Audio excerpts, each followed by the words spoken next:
This story is a little different than previous videos. This is our true story, and it was a terrifying experience. All names have been changed for privacy. One weekend in 1996, my two best friends, Clara and Nicole, were visiting. Over dinner, Nicole asked if I had ever heard of Crybaby Bridge. I hadn't, but my fiancé at the time, Keith, said he had. The story they had heard was of a mother and her baby being sacrificed by a group of cult members. It's said they were drowned in the creek under the bridge. Some say you can hear the baby cry at midnight. Others hear the wails of the mother crying for her baby, and some have even seen the mother standing by the bridge. Other experiences include running into a satanic cult looking for a new sacrifice. Of course, we decided we would venture out to the secluded area to have a look at this haunted bridge. That night, we drove out to the area, taking a few minutes to find its exact location. The whole area is almost nothing but cornfields, just a few houses dotted here and there. We drove up onto the bridge and stopped, rolling the windows down to listen for the baby's cries. We sat there through midnight, and about 10 minutes after midnight, we hadn't heard anything, so we decided it was just a myth. We drove off of and away from the bridge and came to a sharp curve not far up the road. As we were driving slowly through the curve, two red embers appeared. As our headlights turned with the car, a large Doberman-type dog was standing on the side of the road watching us.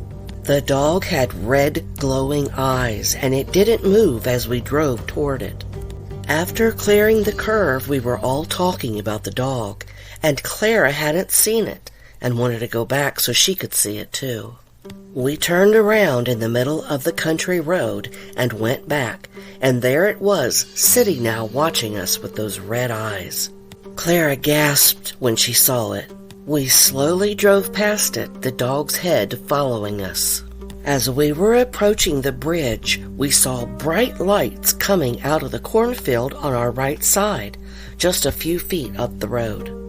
All of us were sitting in the car trying to figure out what these bright lights belonged to as the lights burst out of the field, corn stalks flying everywhere. A large lifted truck with spotlights across the roof came at a high speed out of the cornfield and pulled up beside us. The front of our car was facing the bridge, their truck facing the opposite direction. There were two men in the truck and two in the bed of the truck. The windows were down so we could see that they were wearing all black and black sunglasses. The driver yelled for us to get out of the car as he was reaching behind his seat for something. Keith was driving and he hit the gas, not knowing if they were armed or what their intentions were. We were crossing the bridge when the car stalled. This was a newer vehicle and should not have stalled. The truck pulled up behind us in reverse. We sat there as Keith was trying to get the car to restart. Finally, the car started, but now it wouldn't go into drive. We were stuck for about 30 seconds, but it felt like forever.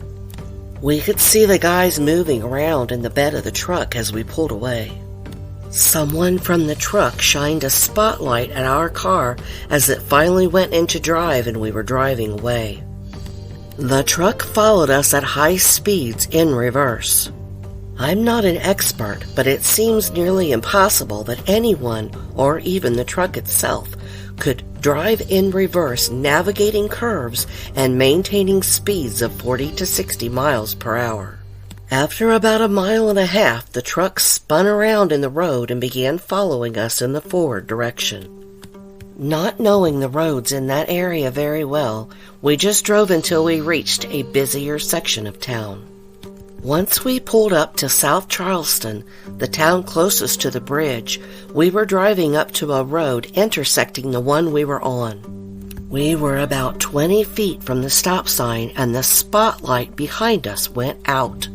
It was brightly shining on us one second, out the next. Everyone looked up and realized the truck had just vanished. There was no place for the truck to have gone. We had fields on both sides of us. The truck and the 4 men in it had just disappeared into thin air.